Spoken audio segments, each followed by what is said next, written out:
नमस्कार दोस्तों, मैं अखिलेश कुमार संगम जेएस अकेडमी में आप लोगों का स्वागत करता हूं। हम लोगों का जो डिस्कशन में चल रहा है, तो आज हम लोग पढ़ेंगे मतलब कि राष्ट्रपति। इसके पहले हम लोग मूल कर्तव्य तक आ चुके थे। इधर देखा जाए तो फंडामेंटल राइट्स होगा, डीपीएसपी हो गया, हम लोगों का अनुसूची देख चुके थे और जैसे नागरिकता भी देख चुके हैं। अब जो हम लोगों का नया जो चैप्टर शुरू होगा, राष्ट्रपति शुरू होगा। तो सबसे पहला क्वेश्चन आपका यहाँ से बनता क्या है कि राष्ट्रपति हमारे मतलब कि संविधान में राष्ट्रपति का उल्लेख कहाँ पर है?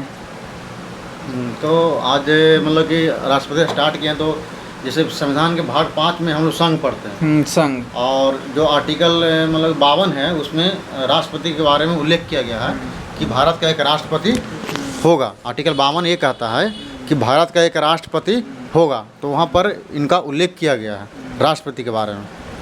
तो इसमें देखा जाए कि अगर प्रश्न पूछा जाए तो राष्ट्रपति का अगर भाग पूछा जाए तो आपका भाग हो जाएगा 5। हाँ, अगर अनुच्छेद पूछा जाए तो हम लोग कहाँ से लेकर चलेंगे? 52 से लेकर 61 तक चलेंगे। हाँ, वैसे 62 में भी इसका कुछ है, हाँ, लेकिन मेन जब महाभियोग तक हम लोग इसको देखेंगे हाँ, तो इस पर हम लोग लेकर चलेंगे मतलब कि 61 तक, महाभियोग तक। इसके कुछ हम लोग इसके आर्टिकल देख लेते हैं और उसके बाद हम लोग इसका क्या है कि क्वेश्चन को देख लिया जाएगा।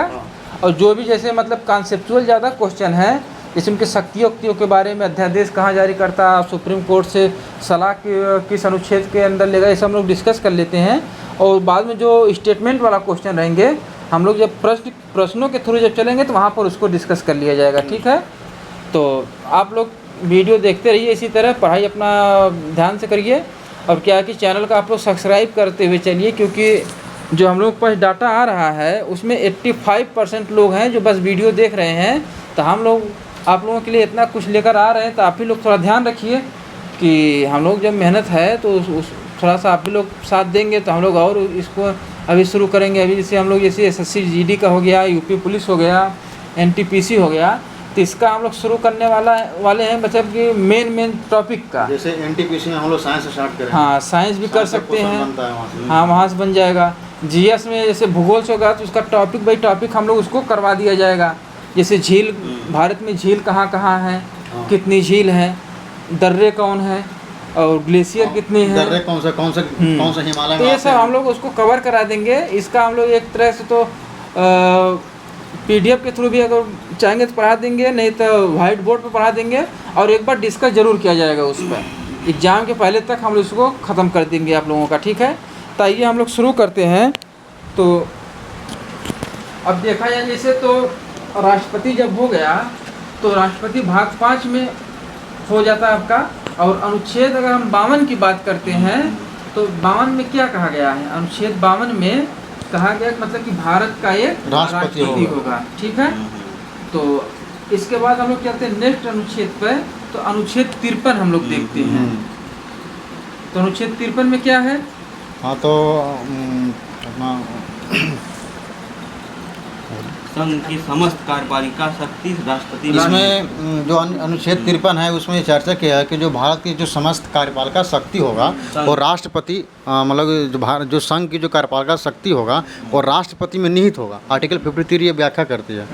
ठीक है, तो इससे अगर देखिए, अगर कह रहा है कि संघ की कार्यपालिका शक्ति राष्ट्रपति में निहित होगी, लेकिन एक तो मतलब कि अगर अदर वे अगर देखा जाए इसको अगर लोग सोचेंगे तो उसमें क्या हो जाएगा कि जैसे कि जब सब शक्ति राष्ट्रपति में निहित है, जब सब शक्ति राष्ट्रपति में निहित है तो प्रधानमंत्री क्या हो जाएगा?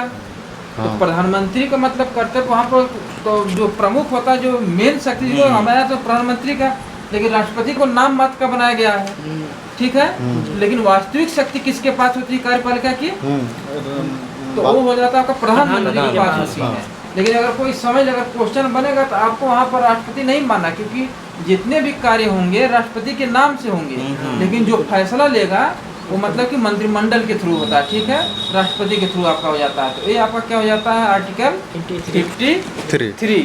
हाँ, आर्टिकल अब आता है आर्टिकल 54 जिसमें राष्ट्रपति को निर्वाचन के बारे में बताया गया है ना। हाँ, निर्वाचन के बारे में बताया गया है। मंडल मतलब कि जैसे निर्वाचन एक तो विधि होगी, आर्टिकल काम किधर 54 देखिए और 55।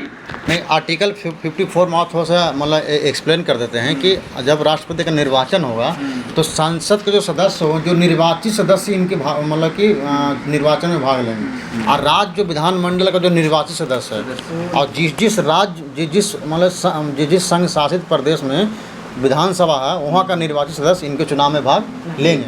आर्टिकल 54 ये कहता है। तो अगर समझे? आप लोगों को अगर पेपर में पूछ लिया जाए कि मतलब कि राष्ट्रपति का मतलब कि इसे चुनाव मतलब कैसे होगा, तो राष्ट्रपति के लिए निर्वाचन मंडल का मतलब कि गठन किस अनुच्छेद में किया गया है, तो आपका हो जाएगा 54। अगर उसमें देखा था निर्वाचन मंडल में कौन कौन शामिल होगा, हाँ, तो उसमें हम लोगों को देखना है मतलब कि इसे राज्यसभा और लोकसभा के निर्वाचित सदस्य, और ठीक, और जो राज्य विधानसभा के हैं उनके भी निर्वाचित सदस्य, और केंद्र शासित प्रदेश जैसे दिल्ली और पांडिचेरी हाँ, के इसके भी निर्वाचित सदस्य। और जो नया यूटी बने हैं उनका जो हाँ जहाँ पर है, जैसे अब JNK जैसे में है। उसमें एक चीज और है, जब परिसीमन आयोग आया, जब बनाया गया चुनाव के लिए, तो उसमें कहा गया कि जब वहाँ के चुनाव हो जाएंगे जैसे विधानसभा के जम्मू कश्मीर के, तो वो भी राष्ट्रपति के चुनाव में फिर आके भाग लेंगे। ठीक, एक तो होगा निर्वाचन मंडल। अब इसके बाद हम लोग चलते हैं 55। आर्टिकल 55 में कहता है कि राष्ट्रपति के निर्वाचन के रीति के बारे में। हाँ, मतलब कि किस विधि से उसका मतलब कि निर्वाचन किया जाएगा। तो इसका विधि में अगर देखेंगे तो एकल संक्रमणी विधि होती है। क्या होता है? एकल संक्रमणी विधि। हाँ, तो इसमें मतलब कि जैसे इसमें वरीयता क्रम को भी देखा जाता है। मान लीजिए कि अगर दो लोग चुनाव में हैं, तो मान लीजिए कि अगर जैसे दो में तो हो जाता या आप उनको दिए दो में से एक ही देगा, लेकिन पहले क्या होता था कि चुनाव को लड़ने के लिए कई लोग खड़े हो जाते थे, 3 से 4 लोग हो जाते थे। तो उसमें एक और भी उसमें प्रावधान किया गया था। 1 मिनट इसको देखिए, हम देखते हैं। बोलिए उसमें।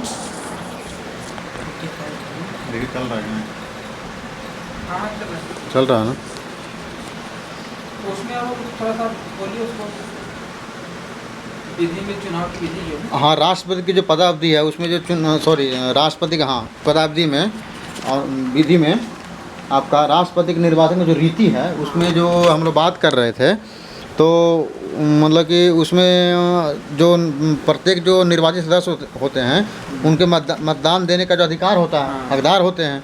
ठीक है, तो एक मतलब होगा जैसे उसमें हो जाएगा कि मतलब उसमें देखिए, एक तो होता है कि जिसका राष्ट्रपति के चुनाव में जो लोग भाग लेते हैं अपना मत मूल्य दे देते हैं, एक संसद एक वोट अपना, और एक जो भी विधायक हो गया आपका जो भी चुनाव में भाग लेते हैं वोट के थ्रू, मतलब कि जिसको वो लोग देंगे, जिसके पास मान लीजिए कि बहुमत आ गया, आधे से अधिक आ गया, और उपस्थित मतलब सदस्यों का जो होता है, तो उनको मतलब कि फिर चुन लिया जाएगा। अगर मान लीजिए अगर यही स्थिति आपसे चुनाव में, अगर राष्ट्रपति के चुनाव में 2 से 3 से 4 लोग भाग लेते हैं, तो वहाँ पर मान लीजिए कि ऐसा हो जाता है कि मतलब कि कोई जीतने की स्थिति में नहीं रहता है।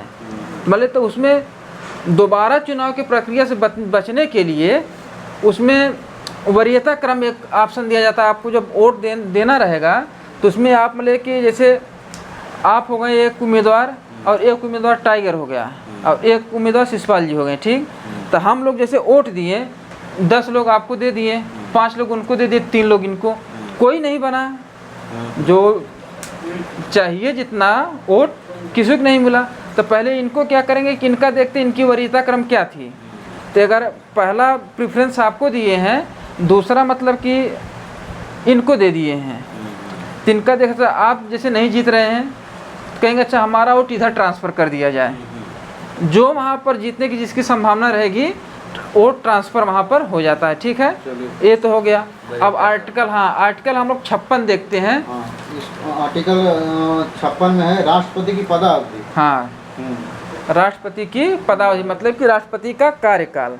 तो राष्ट्रपति का कार्यकाल में यह होता है कि जिस दिन से राष्ट्रपति पद धारण करेगा उस दिन से 5 वर्ष राष्ट्रपति तक पद धारण मतलब किए रहे।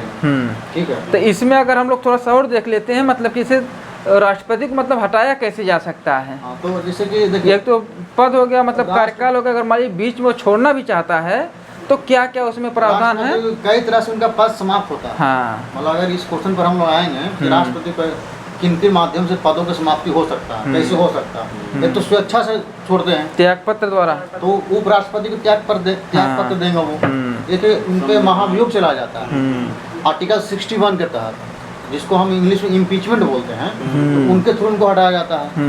उसके बाद है कि अगर राष्ट्रपति का ऐसा मतलब कि असमर्थ है किसी भी चीज़ को, या ऐसा कोई मतलब उनके सक्षम नहीं है, तो भी उनके माध्यम से हटाया जा सकता है। ठीक है ना। और एक तो मतलब आकस्मिक मृत्यु के द्वारा हो जाता है, आकस्मिक मृत्यु हो गया, या अपने बिहेवियर के लिए मतलब खराब है, कदाचार है, तो इसमें अगर हम लोग देखेंगे ना, जैसे एक प्रश्न यहाँ से बनता है आपका, जैसे कि मतलब कि कहता है कि अगर राष्ट्रपति अपना त्यागपत्र दे रहा है उपराष्ट्रपति को, अगर उपराष्ट्रपति उपलब्ध नहीं है तो फिर वो अपना त्यागपत्र किसको देगा।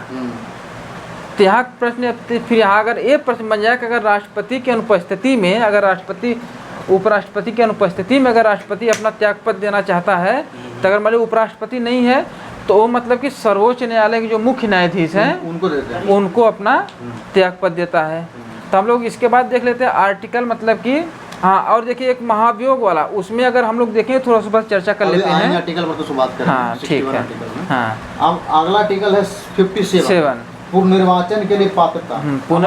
हमारे देश में कोई भी व्यक्ति कितनी बार राष्ट्रपति बन सकता है, उसमें कोई बाउंडेशन नहीं है। जैसे यूएसए में है कि एक व्यक्ति मैक्सिमम 2 बार, उससे ज़्यादा आप नहीं बन सकते। लेकिन हम भारत में एक व्यक्ति कितनी बार भी राष्ट्रपति के लिए चयन हो सकते हैं। अभी तक हमारे देश में एक ही व्यक्ति हुए हैं, राजेंद्र प्रसाद बने हैं। हाँ, जैसे डॉक्टर राजेंद्र प्रसाद, ठीक है। और महिला जो राष्ट्रपति हुए हैं प्रतिभा देवेसी पाटिल हुए हमारे, तो एक अच्छा पॉइंट, मतलब 2 पॉइंट अच्छा मिल जाता है। अगला है आपका 58 आर्टिकल, पूरा पहले आर्टिकल देख रहे हैं 61 तक देख रहे हैं। ठीक। राष्ट्रपति निर्वाचित होने के लिए अहर्ताएं, तो अहर्ताएं क्या हो, तो भारत का नागरिक होना चाहिए, 35 वर्ष की आयु पूरा कर चुका हो, हाँ, और लोकसभा सदस्य निर्वाचित होने के लिए अर्हित। ये इसका मतलब क्राइटेरिया बनाया गया है कि अगर आप इसको फुलफिल करते हैं तो आप राष्ट्रपति के लिए एलिजिबल हो जाएंगे। अगर आप नहीं करते हैं तो आप, जैसे कि अगर कोई आप मंत्री है किसी राज्य में, तो लाभ का पद नहीं माना जाता है। जैसे कि अगर कोई सरकारी नौकरी में व्यक्ति है, वो चाहे कि हम राष्ट्रपति के चुनाव लड़ें, तो पहले आपको त्यागपत्र देना पड़ेगा सरकारी नौकरी से। जैसे आप मंत्री हैं, किसी राज्य में राज्यपाल हैं, तो लाभ का पद नहीं माना जाता। हाँ, इसमें ये भी माना जाता है कि जैसे ऑप्शन है जो 2 हो गया, एक मतलब कि 35 वर्ष, एक मतलब कि लोकसभा में मतलब चुने जाने की योग्यता होनी चाहिए, और एक लाख, हाँ, भारत का नागरिक और लाभ के पद पर न हो। ये हम लोगों को ध्यान रखना है। अगला आपका आर्टिकल है 59 नंबर 59, वो कहता है कि राष्ट्रपति पद के लिए शर्तें। अब शर्त बनाया गया कि क्या क्या आपके लिए शर्तें होगा। तो अभी बोले थे ना कि लाभ का पद पर ना हो, तो शर्त निर्धारित किया। अगला आर्टिकल में इस चीज को उठा के रख दिया है कि लाभ के पद पर ना हो व्यक्ति बैठा हो। राष्ट्रपति मतलब कि उनके उपलब्धियां, मतलब उनके लिए बहुत सारे विशेषाधिकार भी दिए गए हैं, समझे। अब उसमें एक से देख लेते, मतलब कि विवेकाधीन शक्तियाँ जो हैं उसका उल्लेख मतलब कि खाली कहा गया लेकिन लिखित में नहीं है। ये प्रश्न पूछ देता है, तो मान लीजिए कि मतलब कि संविधान में किसके मतलब कि विवेकाधिकार के बारे में उल्लिखित है, मतलब कि लिखा गया है, तो उसमें देखेंगे तो राष्ट्रपति के जो विवेकाधिकार है मतलब कि उसके बारे में नहीं लिखा गया है। मतलब लोग कहते हैं भाई अपने सोच से मतलब कि जो उसको उचित लगता है वो निर्णय ले सकता है, ठीक है। लेकिन अगर उसको देखा जाए तो अगर राज्यपाल के बारे में अगर ये हम बात करेंगे तो 163 में देखा उसके बारे में, उसके जो विवेकाधीन शक्तियाँ हैं उसके बारे में संविधान में उल्लेख है, लेकिन राष्ट्रपति के बारे में ऐसा नहीं है। एक तो आपको यहाँ से प्रश्न बन जाता है, पूछा हुआ प्रश्न है, इसलिए हम इसको जोड़ लिए हैं कि विवेकाधीन शक्तियों का उल्लेख किसका संविधान में किया गया। तो उसमें ऑप्शन देगा राष्ट्रपति दे देगा, उपराष्ट्रपति दे देगा, और लोकसभा अध्यक्ष दे देगा, ऐसे करेगा। तो किसका नहीं है, तो मतलब कि राष्ट्रपति का नहीं है। अगला आर्टिकल है 60 शपथ के लिए। हाँ, इसमें राष्ट्रपति शपथ लेते हैं। बोलिए अगर कुछ बोलना चाहें तो।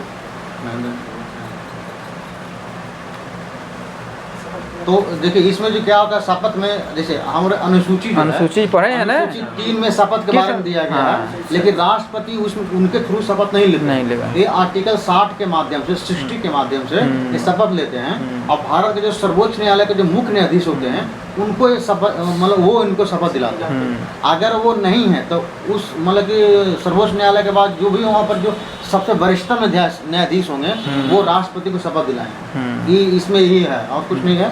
लेकिन आपको यहाँ ध्यान रखना है कि मतलब अनुसूचित पीढ़ी के तहत ये शपथ नहीं लेते, नहीं। ये आर्टिकल 60 के तहत शपथ लेते हैं राष्ट्रपति। अगला है आर्टिकल 61, राष्ट्रपति पर महाभियोग। माने अगर राष्ट्रपति पर महाभियोग लगाना हो तो लोकसभा या राज्यसभा में कहीं भी आप उन पे मतलब बिल ला सकते हैं, बिल ला लेकिन सकते हैं। 14 दिन पहले आपको उनको सूचित करना होगा। जब आप ठीक पे है। इम्पीचमेंट लगा रहे हैं, महाभियोग लगा रहे हैं, तो वो अपना पक्ष रखने के लिए फिर मतलब अपनी बात रखने के लिए उनको मौका देना होता है तो राष्ट्रपति। इसमें देखिए महाभियोग का मतलब प्रोसेस अगर हम लोग देखेंगे ना तो यहाँ 2 जगह उल्लेख है। एक तो आपका जाता है 56(1)(b) में उल्लेख, मतलब कि कहा गया कि मतलब कि राष्ट्रपति पर उनको हटाने के लिए जो प्रक्रिया दी हुई है उसमें दिया गया है, ठीक। और 61 में मतलब कि महाभियोग के बारे में दिया गया है, ठीक। तो महाभियोग के बारे में ये कहा गया है कि मतलब कि संसद के दोनों सदन में से किसी भी में उसको लाया जा सकता है और लाने के लिए कम से कम 1/4 सदस्यों का हस्ताक्षर चाहिए, ठीक। एक 1/4 का। और लेकिन उसमें क्या होगा कि अगर इस पर चर्चा शुरू होती है, बिल लाया जाता है, तो उसमें 2/3 बहुमत से पास होना चाहिए। ये पहले जिस सदन में लाया जा रहा है, हाँ, जब वहाँ से बिल लेकर आएंगे तो 1/4 का सिग्नेचर होगा। हाँ, सिग्नेचर होगा। बिल पास कराना हो 2/3 से पास कराना होगा। यहाँ 2/3 से पास होगा तब जाके अगले सदन में जाएगा।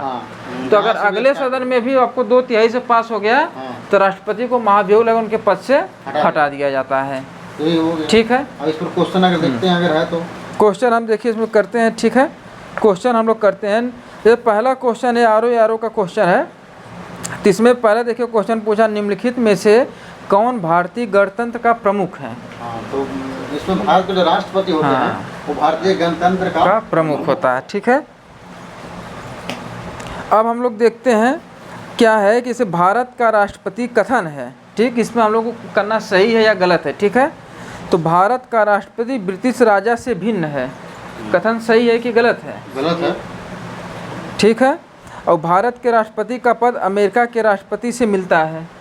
नहीं अमेरिका के राष्ट्रपति से नहीं मिलता है, ठीक है। हमारा राष्ट्रपति का पद पहला सही है, इसलिए सही है जैसे ब्रिटेन में भी जो राजा, उसको नहीं कहा गया कि मतलब कि ऐसा ना हो, जब संविधान सभा में बहस हो रही थी उसमें कहा गया कि ऐसा ना हो कि मतलब कि धीरे धीरे मतलब कि जो पहले तो मतलब कि देखिए उसमें एक चीज़ किया गया था संविधान में, उसको मतलब कि कहा गया कि ये मंत्रिमंडल के सलाह से कार्य कर सकेगा, कर सकता है, करेगा ही, ये नहीं कहा गया था कि अगर प्रधानमंत्री को गलत लगता है और राष्ट्रपति को तो मतलब कि उसके अनुसार उसको मानेगा न मानेगा, उसको शक्ति दी गई थी, ठीक।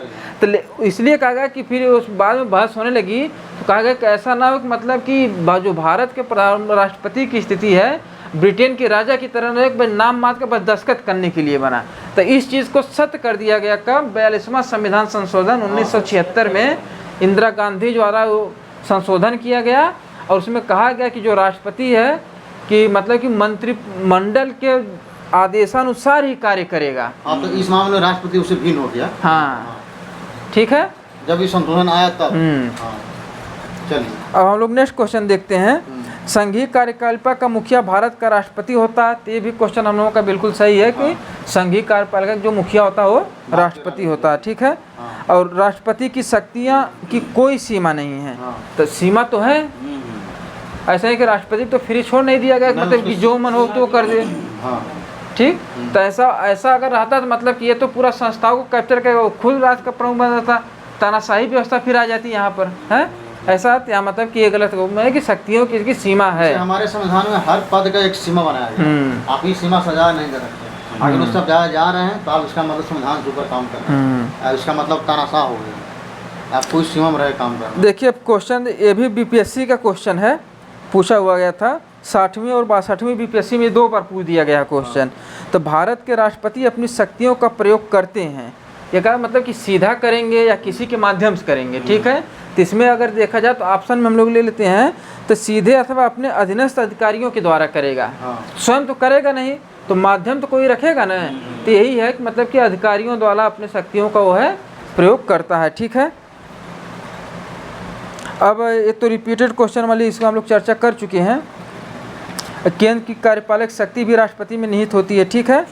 अब नेक्स्ट हम लोग देखते हैं संविधान के निम्नलिखित अनुच्छेदों में से किसे के अंतर्गत संघ की कार्यपालक की शक्तियां राष्ट्रपति में निहित हैं। आर्टिकल अभी हम लोग चर्चा किया गया है, मतलब कि संघ की कार्यपालक शक्तियाँ किस अनुच्छेद में निहित हैं? हाँ, तो अनुच्छेद आर्टिकल 53 में कहा गया, ठीक है।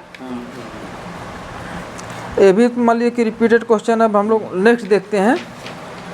अब देखिए, हाँ, ये भी रिपीटेड आपका हो जाता है। जैसे रक्षा बलों का सर्वोच्च कमांडर निहित है, हाँ, तो राष्ट्रपति में निहित होते हैं। राष्ट्रपति में निहित है। ये भी तो देखिए हमारे पास क्वेश्चन, जो रक्षा बलों को 3 कमांडर ये है। देखिए मेंस में भी क्वेश्चन बना हुआ है। जो थल सेना है, जो वायु सेना है, जो नौ सेना है, उनका जो हेड कमांडर होते हैं वो भारत के प्रेसिडेंट होते हैं। क्या आर्टिकल मतलब उन्हीं को मतलब शक्तियाँ दिया गया है, मेन हेड। अभी तो हमारे यहाँ जैसे कि रक्षा जो पहले अलग अलग थे तो सब अलग अलग है, लेकिन अब मेन एक सीडीएस बनाया गया। अब सीडीएस रिपोर्ट क्यों करेगा? राष्ट्रपति को करेगा। तो बीच में एक माध्यम आ गया है कि मतलब तीनों सेना का हेड होने के बाद भी सबसे ऊपर होगी राष्ट्रपति बैठे। सीडीएस के बाद वही आते हैं सबसे टॉप पे। सीडीएस जो होते हैं उनको रिपोर्ट करते हैं। ठीक। भारत में राष्ट्रपति का निर्वाचन किस प्रकार से होता है? ठीक, तो ये तो हम लोग इसको देखें कि अनुपातिक प्रतिनिधित्व मतलब एकल संक्रमणी, और इसमें ये नहीं दिया आती। इसमें कहा मतलब कि ऐसे कि प्रत्यक्ष रूप से या अप्रत्यक्ष रूप से। अप्रत्यक्ष रूप से होता है। हाँ, तो इनका चुनाव जो होगा राष्ट्रपति का अप्रत्यक्ष रूप से होता है। होता है कि यहाँ जो जनप्रतिनिधि होते हैं वो राष्ट्रपति के चुनाव करते हैं, ना कि यहाँ के लोग करते हैं। तो इस कारण से प्रत्यक्ष हो जाते हैं। जैसे हम लोग लोकसभा की चुनाव करते हैं या विधानसभा में, तो प्रत्यक्ष रूप से चुनते हैं। जो अधिक वहाँ पर जो जनप्रतिनिधि होते हैं उनको वोट के माध्यम से हम लोग सेलेक्ट करते हैं, लोकसभा। हाँ, भेजते हैं चुन करके। अब फिर वो प्रतिनिधि क्या करते हैं, वो राष्ट्रपति को चयन करते हैं। इसमें देखिए एक बार पूछ लेता है, एक प्रश्न यहाँ से और बन जाता है। जैसे मत मूल्य होता है ना, एक विधायक का मत मूल्य। हाँ। संसद का तो नहीं पूछता, संसद का तो आसान है आपका निकालना, लेकिन विधायक का मत मूल्य पूछ लेता है। कभी कभी एग्जाम में कई बार पूछा हुआ है। तो मत मूल्य पता कैसे निकलता है एक विधायक का? बताइए। तो अगर विधायक का देखेंगे तो मान लीजिए उत्तर प्रदेश का ही हम लोग लेते हैं, तो उत्तर प्रदेश में देखेंगे कि जितनी मतलब की जनसंख्या है, पूरा जनसंख्या को ले लेंगे, जितना है जनसंख्या टोटल, और उसके बाद देखेंगे उत्तर प्रदेश में मतलब कि जैसे विधायकों की संख्या कितना है। तो यानी कि जनसंख्या बटे विधायकों की संख्या गुणे 1000, ये इसका फार्मूला है निकालने का। 1000 मतलब कि आप नीचे ही करना है आपको, ऊपर नहीं। 1/1000 करना होता है, ठीक है। अब नेक्स्ट क्वेश्चन हम लोग देखते हैं। तो भारतीय संविधान के 17वें संविधान संशोधन भारत के राष्ट्रपति के चुनाव में जिन 2 केंद्र शासित प्रदेशों को भाग लेने का अधिकार दिया गया, कौन कौन से थे? तो एक दिल्ली था और देखिए 17वां जो संविधान संशोधन है दिल्ली और पुडुचेरी को दिया गया, ठीक है। 1992। अब हम लोग नेक्स्ट क्वेश्चन देखते हैं। निम्नलिखित में से कौन राष्ट्रपति के निर्वाचन हेतु निर्वाचन गण में सम्मिलित होता है?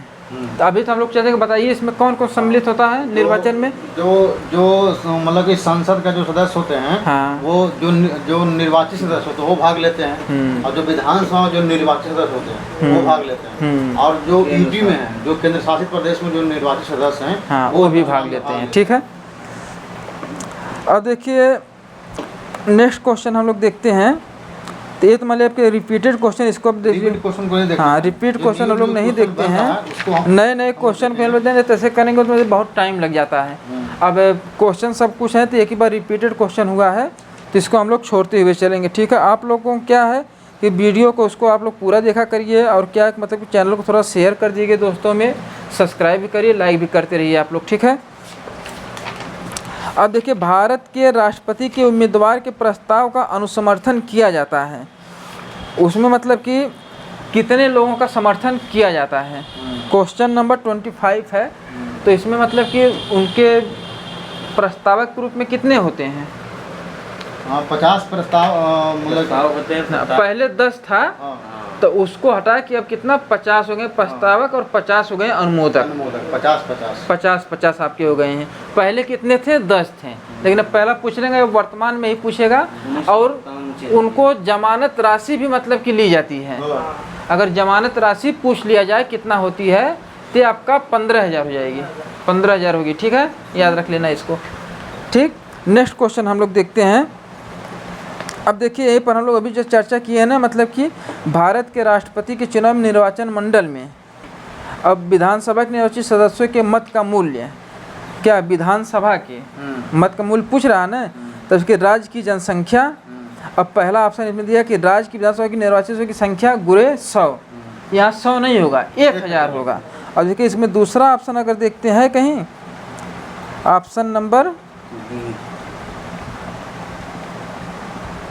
दूसरा दिया है बी वाला, बी वाला ना, तो इसमें भी क्या किया है न, संसद सदस्य का, संसद का जो कह रहा है कि सभी जो विधानसभा जो जिनका मत मूल्य का क्वेश्चन है, भारत में राष्ट्रपति चुनाव के निर्वाचन मंडल के फार्मूला दिया गया है। तो फार्मूला ये जो दिया वो गलत है, ये जो सेकंड फार्मूला है, हाँ, ये संसद वाला सही है, संसद वाला, विधानसभा वाला नहीं पूछ रहा है। हाँ, आप देखिए विधानसभा वाला यहाँ पे देखिए, राज्य की जनसंख्या, राज्य की विधानसभा निर्वाचित की संख्या गुरे 1000। अभी हम इसको बताए थे पहले, इसके क्वेश्चन को आने से पहले, ठीक है। अब हम लोग नेक्स्ट क्वेश्चन देख लेते हैं।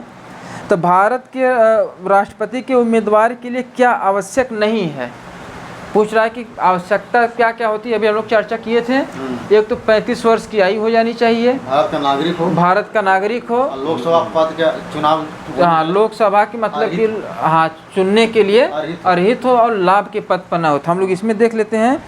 तो आयु 35 वर्ष हो, काल का पढ़ा लिखा हो, पढ़ा लिखा कोई ज़रूरी नहीं, इसमें नहीं कि आपको इतना पढ़ाई ज़रूरी है, नहीं कहा गया, मतलब कि न तो विधायकों के लिए कहा, हाँ, किसी भी नेता के लिए नहीं की गई है, ठीक है। अब भारतीय राष्ट्रपति के विषय में निम्नलिखित कथनों पर विचार कीजिए, ठीक। तो इसमें हम ऑप्शन बोलते हैं, आप लोग उसको सही या गलत आप बताइएगा, ठीक है। तो उसे भारत का जन्मा नागरिक होना चाहिए, भारत का करा के भारत का जन्मा नागरिक होना चाहिए, नहीं ऐसा नहीं है, भारत का नागरिक होना चाहिए, हाँ, जन्मा की बात नहीं की कि भारत का वो नागरिक रहना चाहिए, ठीक है। और क्या है कि उसे संसद का सदस्य निर्वाचित होने की योग्यता रखनी चाहिए, सही है, ठीक। एक संसद अथवा विधानसभा का सदस्य राष्ट्रपति निर्वाचित हो सकता है, किस स्थिति में निर्वाचित हो सकता है, इसके बारे में हम लोग चर्चा कर लेते हैं। चुनाव लड़ने से पूर्व से अपनी सदस्यता से त्यागपत्र देना पड़ेगा, ठीक, देना पड़ेगा। जब शपथ लेने जाएगा तब न देना पड़ेगा, शपथ के पहले, उसके पहले वो लड़ सकता है, लेकिन जब शपथ लेने से पहले उसको अपने सभी पदों से उसको त्यागपत्र देना पड़ता है, ठीक। तो ये स्टेटमेंट तो हमारा मतलब कि क्या हो जाएगा, गलत। चुनाव लड़ने से पहले नहीं, लड़ के जीत गया तब, जब शपथ लेने जाएगा तब देना होगा, ठीक है। अपने निर्वाचन के 6 माह के अंदर अपनी सदस्यता छोड़नी होगी, कह रहा कि अपने निर्वाचन से 6 माह के अंदर अपनी मतलब क्या है, सदस्यता छोड़नी होगी, तो यानी कि शपथ लेने से ही पहले छोड़ देना है। निर्वाचन के बाद नहीं, आपको संसद नहीं बना रहा, प्रधानमंत्री नहीं बना रहा, चलिए ठीक है 6 महीना में आप कहीं से चुन के फिर आ जाइए, ठीक है। और निर्वाचित होने के तुरंत उपरांत अपनी सदस्यता को छोड़नी होगी, यही आपका बिल्कुल ऑप्शन सही है, ठीक है। भारत का राष्ट्रपति कितनी बार चुनाव के लिए पात्र है, जितनी बार होता है, अनगिनत, अनंत, हाँ अनंत, जितना बार होना चाहे हो सकता है, ठीक है। वो तो ब्यूटीफुल है, खूबसूरती हमारे लोकतंत्र। और अमेरिका के राष्ट्रपति को कितने बार चुनने का, 2 बार, ठीक है। अब देखिए भारतीय संविधान का कौन सा अनुच्छेद राष्ट्रपति के पद के लिए पुनर्निर्वाचन की योग्यता रखता है, अनुच्छेद बताइए। पुनर्निर्वाचन आर्टिकल 57, पुनर्निर्वाचन के लिए क्या, आर्टिकल 57, ठीक। अगर भारत के राष्ट्रपति के चुनाव में कोई विवाद है तो उस विवाद को किसके पास सौंपा जाता है, अगर कोई विवाद है राष्ट्रपति के मतलब कि निर्वाचन में, तो उसको सुलझाता कौन है, तो जो मुख्य न्यायाधीश है, हाँ सुप्रीम कोर्ट, मुख्य नहीं, वहाँ जो मामला जाएगा सुप्रीम कोर्ट में जाएगा, इसीलिए उनको मतलब कि राष्ट्रपति को मतलब कि संरक्षण मिलता है, किससे, गिरफ्तारी से संरक्षण मिलता है उनको। और उनके मलिक अगर उनका चुनाव गलत है तो चुनाव के पहले मतलब कि वहाँ जाने से पहले, सुप्रीम कोर्ट में फैसला आने से पहले, वो जो भी कार्य किया रहेगा उस पर क्या हो जाएगा, उसको मतलब कि वो समाप्त नहीं किया जाएगा, समाप्त नहीं होगा। राष्ट्रपति अगर पद पर जो बने हुआ है, अगर वो महाभियोग के माध्यम से हटाए भी जाते हैं और जो भी पहले उसके कार्य कर चुके हैं तो वो कार्य समाप्त नहीं होगा। तीसरा पॉइंट है इसमें का, इनके खिलाफ कोई दंडात्मक कार्रवाई नहीं की जाएगी, ठीक, कारावास में नहीं डाला जाएगा, ये सब मतलब कि संरक्षण मिलता है। लेकिन अगर कोई विवाद है उनके चुनाव को लेकर तो इसका मामला कौन देखता है, सुप्रीम कोर्ट देखता है, हाई कोर्ट नेताधीश ने कुछ नहीं, सीधा उनका फैसला कहाँ से हो जाएगा, सुप्रीम कोर्ट में। ठीक है, तो भारत का राष्ट्रपति अपना त्यागपत्र किसको संबोधित करके देता है, तो उपराष्ट्रपति को। उपराष्ट्रपति को। उपराष्ट्रपति नहीं है तो जो सर्वोच्च न्यायालय का मुख्य न्यायाधीश। ठीक है, नेक्स्ट हम लोग देख लेते हैं, भारतीय संविधान के किस अनुच्छेद के तहत राष्ट्रपति पर महाभियोग लगाया जा सकता है। आर्टिकल 61। आर्टिकल 61 के तहत क्या है, महाभियोग है। ठीक है, अब इसमें हम लोग जल्दी जल्दी देख लेते हैं। जैसे क्या है कि भारत के राष्ट्रपति ठीक पर महाभियोग चलाने के लिए कम से कम कितने दिन पूर्व सूचना देना आवश्यक है। 14 दिन पहले। 14 दिन पहले आपको सूचना देना आवश्यक है। ठीक है, इसमें अब जैसे राष्ट्रपति का रिक्त स्थान भर लिया जाना चाहिए कितने मतलब कि समय में, 6 मंथ का। तो ये आपका अगर राष्ट्रपति की मृत्यु हो जाती है या त्यागपत्र दे देता है तो उनके स्थान पर नए राष्ट्रपति का चुनाव करने के लिए कितने महीने का समय होना चाहिए, 6 महीने के अंदर। ठीक है, 6 महीने को चुन लेना जाना चाहिए। ठीक है, तो आज हम लोग मतलब कि इसमें अभी देख लेते कितने क्वेश्चन बचे हुए हैं। मतलब थोड़ा करेंगे कि बर्डन ना हो, 2-3 वीडियो बनेगा इससे, पार्ट 1 पार्ट 2 करके। तो ठीक है, आज हम लोग इसको यहीं पर रहने देते हैं। हाँ। अभी इसमें बहुत ज़्यादा क्वेश्चन है, तो इसमें कल एक बार फिर हम लोग इस क्वेश्चन पर कल और जो भी उसके शक्तियाँ हैं, संवैधानिक शक्तियाँ जो दी गई हैं, हाँ अभी इसमें देखिए अध्यादेश पर चर्चा किया जाएगा हम लोग, मतलब कि इसमें जो बजट में जो उल्लेख उस पर किया जाएगा, संयुक्त अधिवेशन बुलाने के लेकर किया जाएगा, कब कब बुला सकता है।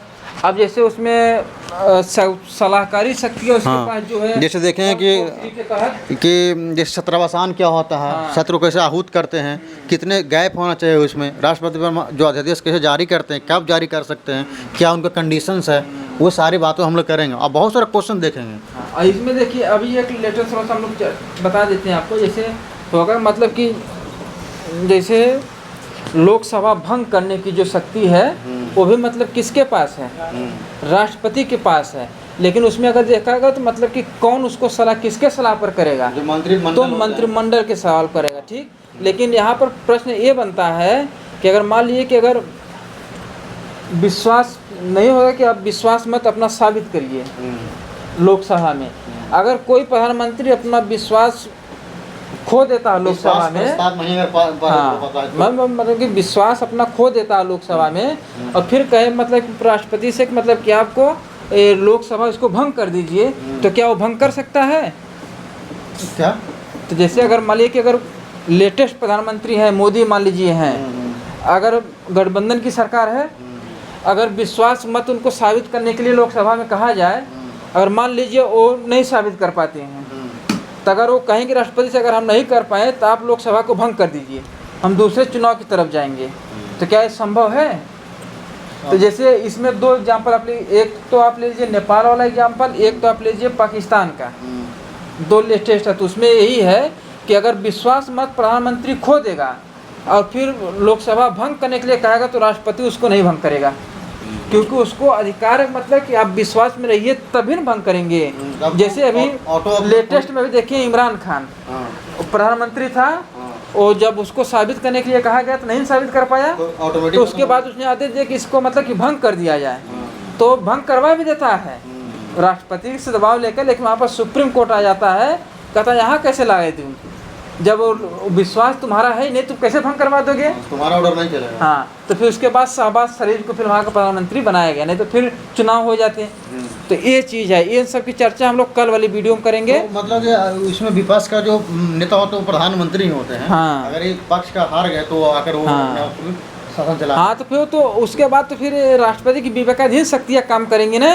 अब किसको फिर क्या आओ तुम अपना साबित करो, भंग करने के बहुत सारे घाटा है ना, फिर चुनाव कराने समय लगे, खर्च होगा, बहुत सारे। या तो अब जब यहाँ हो जाता है कि आप विश्वास मत साबित करने से पहले ही आप भंग करवा दीजिए।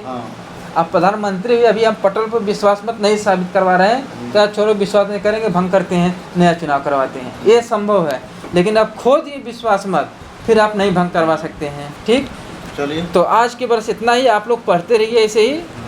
और तो चलिए इसको भी चैनल को थोड़ा सब्सक्राइब करते हुए चलिए आप लोग हैं। तो कल फिर मिलते हैं हम लोग, आज के लिए इतना ही, धन्यवाद, नमस्कार।